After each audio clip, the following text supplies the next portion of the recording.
कहानी सीख जो जीवन बदल दे।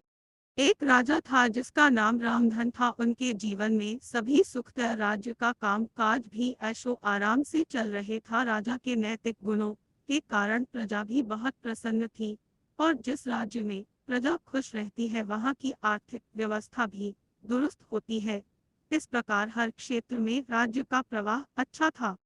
इतने सुखों के बाद भी राजा दुखी था क्योंकि उसकी कोई संतान नहीं थी। यह गम राजा को अंदर ही अंदर सताता रहता था। प्रजा को भी इस बात का बहुत दुख था। वर्षों के बाद राजा की यह मुराद पूरी हुई और उसे एक पुत्र की प्राप्ति हुई। प्योर नगर में कई दिनों तक जश्न मना। नागरिकों को राजमहल में दावत दी गई। राजा की इस खुशी में प्रजा भी झूम रही थी।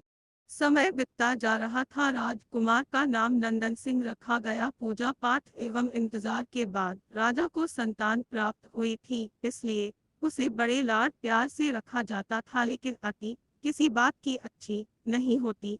अधिक लाड ने नंदन सिंह को बहुत बिगाड़ दिया था। बचपन में तो नंदन की सभी बातें दिल को लुभाती थी, पर बड़े होते होते यही बातें बदतमीजी लगने लगती है। नंदन बहुत ज्यादा जिद्दी हो गया था। उसके मन में अहंकार आ गया था। वो चाहता था कि प्रजा सदैव उसकी जय जयकार करे, उसकी प्रशंसा करे। उसकी बात ना सुनने पर वो कोलाहल मचा देता था। बेचारे सैनिकों को तो वो पैर की जुती ही समझता था। आए दिन उसका प्रकोप प्रजा पर उतरने लगा था। वो खुद को भगवान के समान पूजना देखना चाहता था। आयु तो बहुत कम थी लेकिन अहम कई गुना बढ़ चुका था। नंदन के इस व्यवहार से सभी बहुत दुखी थे। प्रजा आए दिन दरबार में नंदन की शिकायत लेकर आती थी, जिसके कारण राजा का सिर लज्जा से झुक जाता था। यह एक गंभीर विषय बन चुका था। एक दिन राजा ने सभी खास दरबारियों एवं मंत्रियों की सभा बुलवाई और उनसे अपने दिल की बात कही कि वे राजकुमार के इस व्यवहार से अत्यंत दुखी है। राजकुमार इस राज्य का भविष्य है। अगर उनका व्यवहार यही रहा तो राज्य की खुशहाली चंद दिनों में ही जाती रहेगी। दरबारी राजा को सांत्वना देते हैं और कहते हैं कि आप हिम्मत रखें वरना प्रजा निशाय हो जाएगी। मंत्री ने सुझाव दिया कि राजकुमार को एक उचित मार्गदर्शन एवं सामान्य जीवन के अनुभव की जरूरत है। आप उन्हें गुरु राधा गुप्त के आश्रम भेज दीजिए। सुना है वहां से जानवर भी इंसान बनकर निकलता है। यह बात राजा को पसंद आई और उसने नंदन को गुरु जी के आश्रम भेजा। अगले दिन राजा अपने पुत्र के साथ गुरु जी के आश्रम पहुंचे। राजा ने गुरु राधा गुप्त के साथ अकेले में बात की और नंदन के विषय में सारी बातें कही। गुरु जी ने राजा को आश्वस्त किया कि वे जब अपने पुत्र से मिलेंगे तब उन्हें गर्व महसूस होगा। गुरु जी के ऐसे शब्द सुनकर राजा को शांति महसूस हुई और वे सहर्ष अपने पुत्र को आश्रम में छोड़कर राजमहल लौट गए।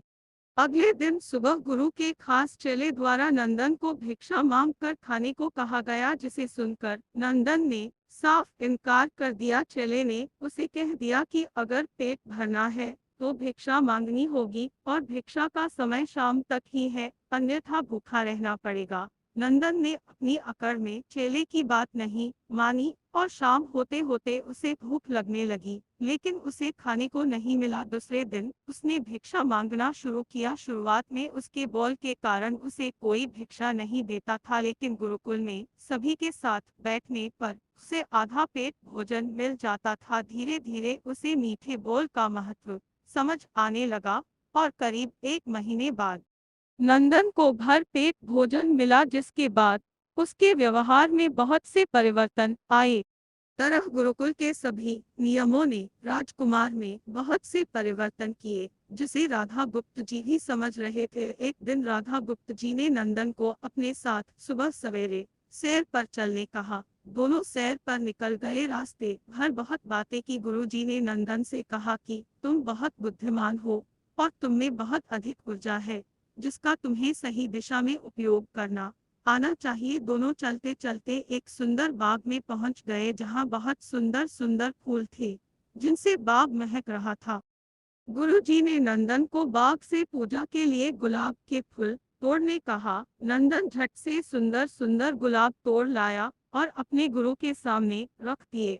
अब गुरुजी ने उसे नीम के पत्ते तोड़कर लाने कहा। नंदन वो भी ले आया। अब गुरुजी ने उसे एक गुलाब सूंघने दिया और कहा, बताओ कैसा लगता है। नंदन ने गुलाब सूंघा और गुलाब की बहुत तारीफ की। फिर गुरुजी उसे नीम के पत्ते चखकर उसके बारे में कहने को कहा। जैसे ही नंदन ने नीम के पत्ते खाए उसका मुंह कड़वा हो गया और उसने उसकी बहुत निंदा की और जतर कतर पीने का पानी ढूंढने लगा।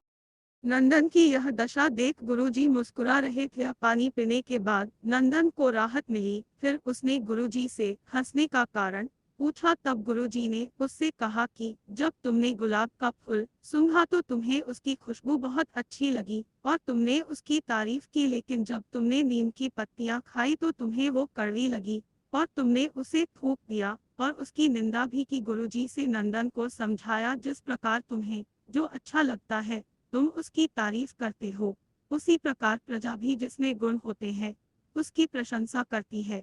अगर तुम उनके साथ दुर्व्यवहार करोगे और उनसे प्रशंसा की उम्मीद करोगे तो वे यह कभी दिल से नहीं कर पाएंगे। इस प्रकार जहाँ गुण होते हैं वहाँ प्रशंसा होती है। नंदन को सभी बातें विस्तार से समझ आ जाती है और वो अपने महल लौट जाता है। नंदन में बहुत परिवर्तन आता है और वो बाद में एक सफल राजा बनता है। नंदन को सभी बातें विस्तार से समझ आ जाती है और वो अपने महल लौट जाता है।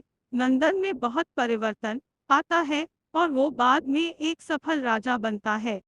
कहानी की शिक्षा।